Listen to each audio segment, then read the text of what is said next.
Hello and welcome to Boatrek Live.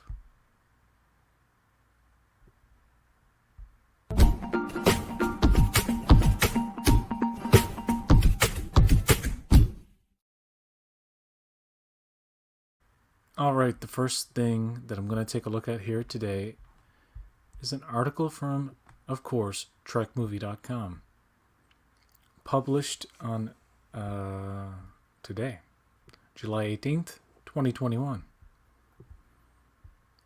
John Delancey on how Q is different in Star Trek Picard Season 2, and Brent Spiner's role clarified. Since the news first came out that John Delancey was reprising his iconic role as Q for the second season of Star Trek Picard, we've been getting updates from the actor. This week we have some more clarity on how Q is different and which role Brent Spiner will be playing in Season 2. Not the trickster. We have been keeping track of John Delancey's comments to his fans on Cameo about his work on the second season of Star Trek Picard. In some of his latest updates, he talks about working again with some of the Star Trek The Next Generation cast and how Q is different than his previous appearances. He says, "It's been like 25 years, but I kind of found myself getting into the saddle really easily. It wasn't difficult at all, but I must say it's not the sort of puckish Mercutio of old. It's a different Q this time. It's what they say, it's what they wanted, and I think that it makes sense. But Patrick and I have had a nice opening scene. But Patrick and I have had a nice opening scenes with Brent and working with Jonathan Frakes. It's been really interesting, and I'm delighted. Who would have thought? By invoking the playful and witty Shakespearean characters of Mercutio, this is back to the article now, Romeo and Juliet, and Puck, A Midsummer Night's Dream, Delancey is indicating that Q is more serious in Picard and less of the trickster godlike being we've seen on TNG and Voyager. He was also in Deep Space Nine. Pardon me. In another message, Delancey spoke more about the quality of the work he and his TNG friends were doing. It's the oldsters, but we're pretty good. We really are. Jonathan Frakes and I, and Brent Spiner, and Patrick Stewart were all going. You know what? We can still do this. Good. This is fun. And it has been fun. Great fun. It's a very different Q this time, and well, as it should be. It's a very different Q. He repeats. As a matter of fact, I'm going to be there tomorrow to deliver a very important scene there. So he's going to be filming a scene tomorrow that's very important. Okay, so Spiner probably not playing Data in Season 2. Brent Spiner is confirmed to be back for Season 2, and Delancey has mentioned working with him many times on Cameo. In May, we reported in one message he mentioned doing a scene with Data. At the time, it wasn't clear if he had misspoken. Spiner did play Data in a number of episodes of Season 1, but the season finale brought some closure to his character.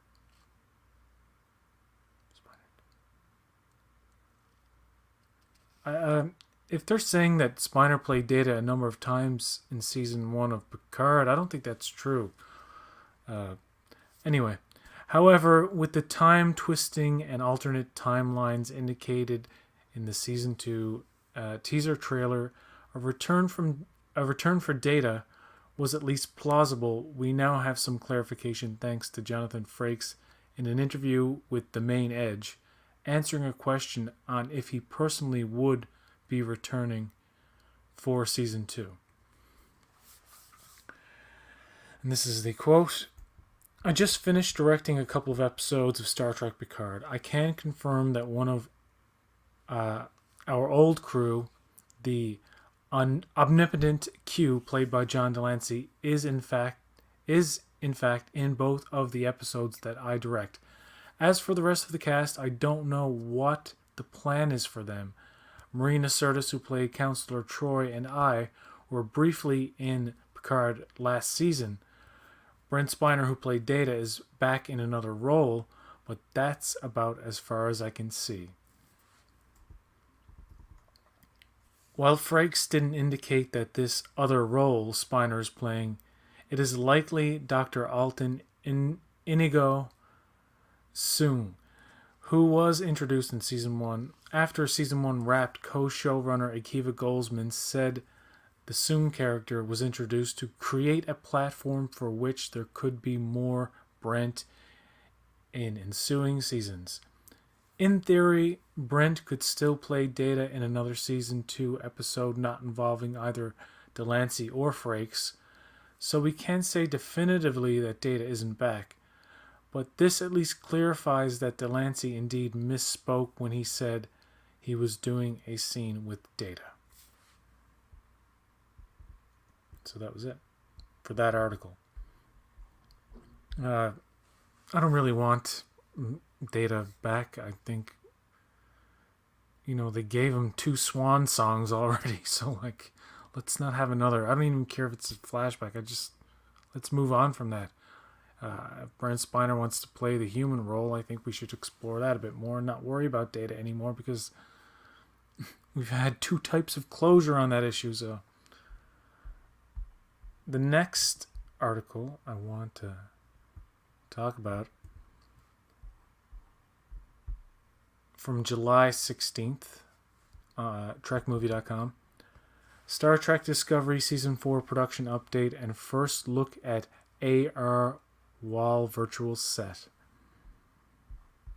Now, once I click off all these ads, I'll share the screen. Oh my god, they just keep popping up.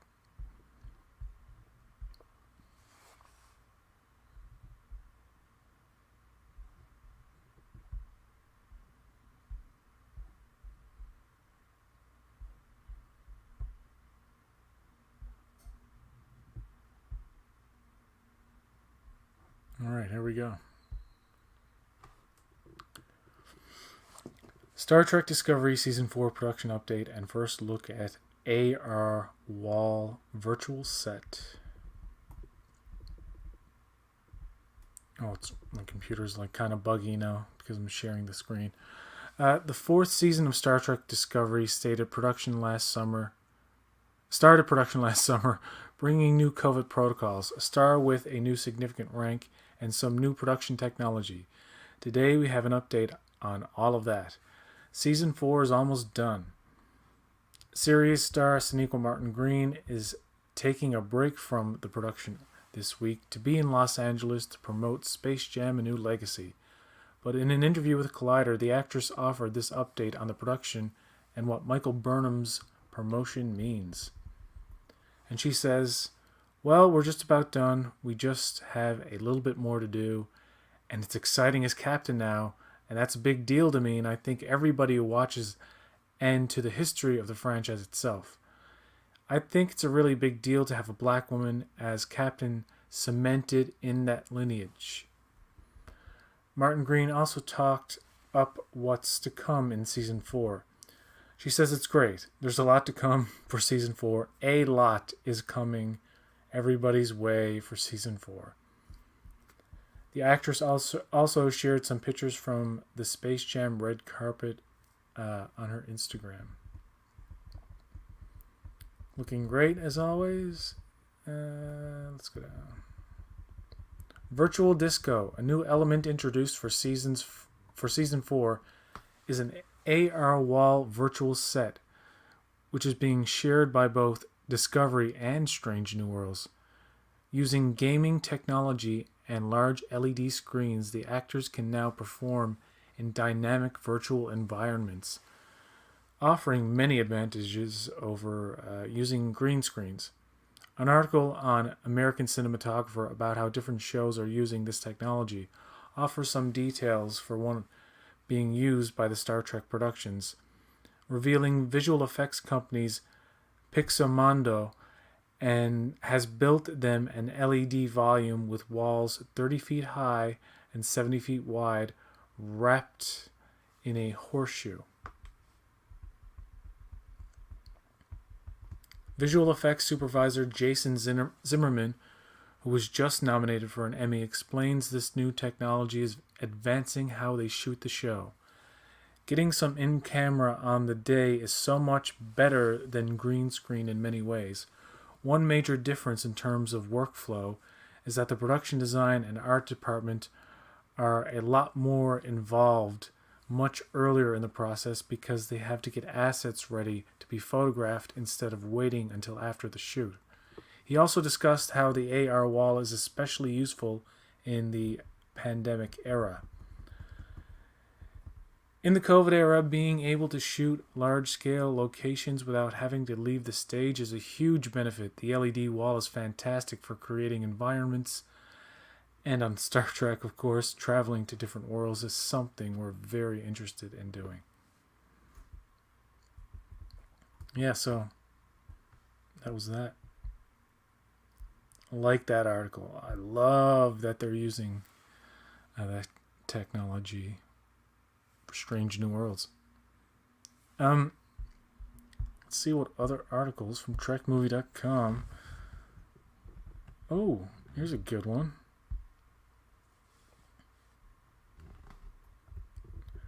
Now I won't screen share this, so it slows down my computer. I'll just read it. From July 16th, Creation 55-year mission convention bringing over 100 Star Trek celebrities to Las Vegas in August. This year, Creation Entertainment's big August convention has a new name, but they are still rounding up a wide array of Star Trek talent from the classic shows and new shows, all converging in Las Vegas, Nevada, starting on August 11th. That's 2 days before my second vaccination. Stars align for Star Trek Las Vegas 2021. After Star Trek Las Vegas skipped 2020 for obvious reasons, Creation Entertainment returned to the Rio Suites Hotel from August 11th to the 15th, with an event now being called the 55-year Mission Tour Las Vegas, celebrating the 55th anniversary of the Star Trek franchise. This year also marks the 50th anniversary of Creation Entertainment running in-person conventions, and they are expecting over 1,500 Star Trek fans to attend to help celebrate the milestone. Celebrity headliners include classic Star Trek's William Shatner, George Takei, Nichelle Nichols, and Walter Koenig, Sonequa Martin Green and Anthony Rapp from Star Trek Discovery, The Next Generations, and now Picard's Brent Spiner, Deep Space Nine's Terry Farrell, and Nana Visitor, Voyager, and now Picard's Jerry Ryan. And in this first Trek Con appearance, 6-time Emmy Award winner Kelsey Grammer, Captain Morgan Bateson from Star Trek The Next Generation. I think that was Cause and Effect. There are also dozens of more stars and guest stars from the original series, The Next Generation, Deep Space Nine, Voyager, Enterprise, Discovery, and Picard, along with guest stars from Star Trek movies. A number of behind-the-scenes Star Trek vets also lined up, including Ronald D. Moore and Ronald B. Moore, Jeff Russo, Brannon Braga, Mike and Denise Okuda, and many more. The full guest list can be found at creationent.com. Okay. Special tributes in celebration of science. The 55-year Mission Con will feature a number of special tributes. A tribute is planned for superstar William Shatner, legendary Captain Kirk, for his milestone 90th birthday. Featured will be a video tribute to his amazing career narrated by the man himself as he shares some of his favorite memories, Creation will also be sharing his convention highlights throughout the years. Gene Roddenberry's 100th birthday will be given a special tribute as we celebrate and honor the life and career of the legendary creator of Star Trek. The late Leonard Nimoy, who would have turned 90 this year, will be honored with a special fine art photography exhibit as well as a video footage of his convention appearance highlights. I think I'm doing pretty good for reading all this for the first time. I only just saw the headlines. I'm like, I gotta read this later live, and I should have practiced, but and there are several unique science panels by leading industry expert Dr. Mohammed Noor, Dean of Natural Sciences at Duke University and science consultant for Star Trek, which will focus on how real-life science equates with the Star Trek universe. Dr. David Williams, a renowned planetary geologist with the Arizona State University and consultant of many NASA planetary missions, will discuss... See, I jinxed myself. We'll discuss the exploration of our solar system and its many diverse planets, moons, and asteroids, as well as the past and future exploration of Saturn's largest moon. Special events. The 55-year mission includes a special nighttime programming, including the Saturday Night Gala celebration with the Nevada Pops Orchestra. The special night features Maestro Richard McGee and a 45-piece orchestra who will honor Gene Roddenberry's 100th birthday and his legacy and impact. Special guest conductors will be Dennis McCarthy and Jeff Russo. Anthony Rapp and Isa Briones will perform with the orchestra. Oh, that's interesting. I like that. The concert will take place August 14th at 9:30 p.m. A separate ticket of $75 is required for general admission. If you want to get married in Las Vegas,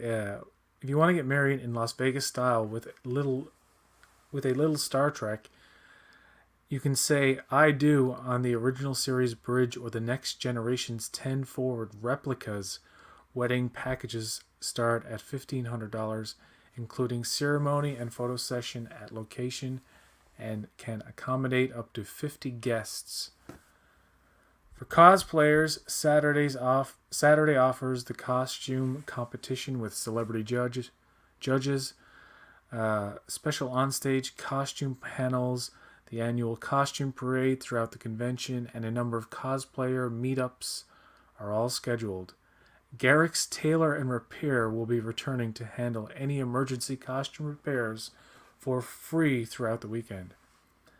In addition, there will be more behind-the-scenes presentations, costume and trivia contests, no minimum bid auction of unique collectibles and one-of-a-kind items, and special fan-made music videos. The exhibit hall will boast major companies and distributors selling and displaying sci-fi collectibles from across the universe. Tickets available now. General admission tickets are available in advance at creationent.com or at the door and start at $65 for a single day. Show hours are Wednesday and Thursday, 10:30 a.m. to 7 p.m. Friday, 10 a.m. to 7 p.m., Saturday, 8:30 a.m. to 7 p.m., and Sunday, 10 a.m. to 6 p.m. Times are tentative. Note that each celebrity has their own schedule of days they will be there, so check out the guest page to make sure you don't miss your favorites. And at the end here it says, Trek Movie will be there. Most of the Trek Movie team is headed to Star Trek Las Vegas 2021. We will be reporting on all the big news here on the site, along with regular updates on our social media. Our all-access Star Trek and Shuttle Pod podcasts will also have special coverage of the event. Okay. Well, very much looking forward to that. Seeing the highlights and whatnot.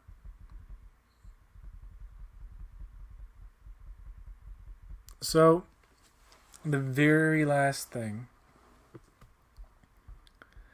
is an article from TrekMovie.com from July 13th. I'll just get into it.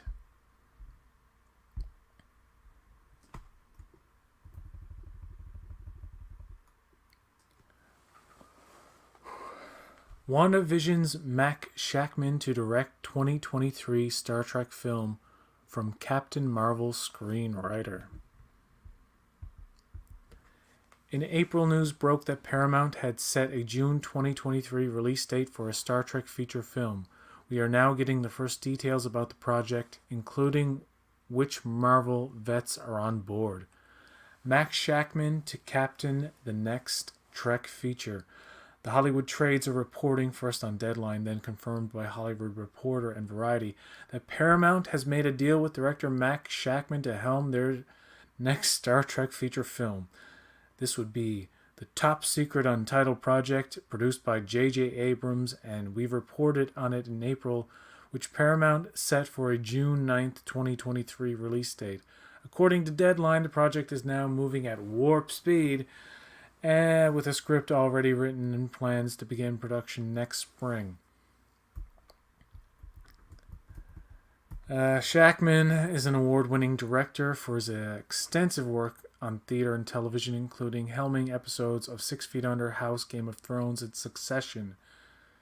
His profile has risen this year for directing all 9 episodes of Disney Plus's WandaVision, for which he has been nominated for a DGA Award for an Emmy Award. According to Deadline, Shackman's now an A-list film director who chose Star Trek over several other offers. According to the trade, nabbing Shackman is a coup for Paramount's movie chief Emma Watts, who joined the studio last summer and put a hold on the various Star Trek projects in development at the time. She put the kibosh on him. Co-written by Captain Marvel screenwriter Geneva Robertson Doret. Deadline is also reporting that the film is based on a script written by Geneva Robertson and Doret and Lindsay Bear. Robertson wrote... Oh God, can I just call her Geneva? Geneva co-wrote the 2018 Tomb Raider movie, which I actually really liked, and 2019's Captain Marvel, which I really liked. She is also writing the upcoming Silver Sable movie for Marvel and the animated Gotham City Sirens film, so that's promising. Beer and Robertson are also working together on Mask, Mobile Armored Strike Command, which is a part of the Paramount / Hasbro G.I. Joe series. Beer was a writer for the animated series The Magic Order and attached to a number of movies, including a Short Circuit reboot, an adaptation of the popular The King Killer Chronicle fantasy series, and the next entry in the Teenage Mutant Ninja Turtles and Pet Sematary franchises. Update. Maybe Kelvin? There are no details on how the Star Trek movie fits or doesn't fit in with the Kelvin universe or the Prime Universe television shows and films. However, after the story came out, Deadline reporter Justin Kroll indicated that the film is written for the Kelvin crew, but no deals are done for talent. Well then. There is another Star Trek movie in development. In March, it was revealed that Paramount and Abrams had tapped Discovery screenwriter Kalinda Vasquez to write a new Star Trek film based on her original idea. As we reported before, this project was not the same as the one Paramount put on their release schedule for 2023. There There have been no updates on the Vasquez project since March, but Paramount has had multiple Star Trek films in development for the most of the last few years. Yes. How many years? 5, yeah. So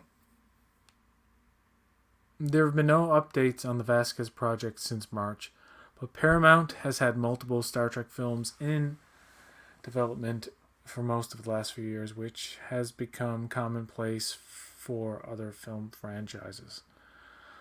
I've been reading a lot, but this also makes me tired to hear about this Star Trek movie and that Star Trek movie. Will it happen or won't it happen? And so I can't really get excited for that kind of thing. I just hope when it happens, it's really damn good. That's all I want. Kelvin or not, whatever. Thought the Kelvin films were done, but they got a really banging idea, and they know they can do it. I mean, I liked Star Trek and Beyond. Into Darkness, not so much. So anyway, I want to thank everybody for watching tonight live, which was 0 people. Thanks. No, I'm joking. Please leave a like and subscribe because I need attention and love. So gosh darn it, give me those things, or I'll wither and decay. Not really. Thanks. Live long and prosper.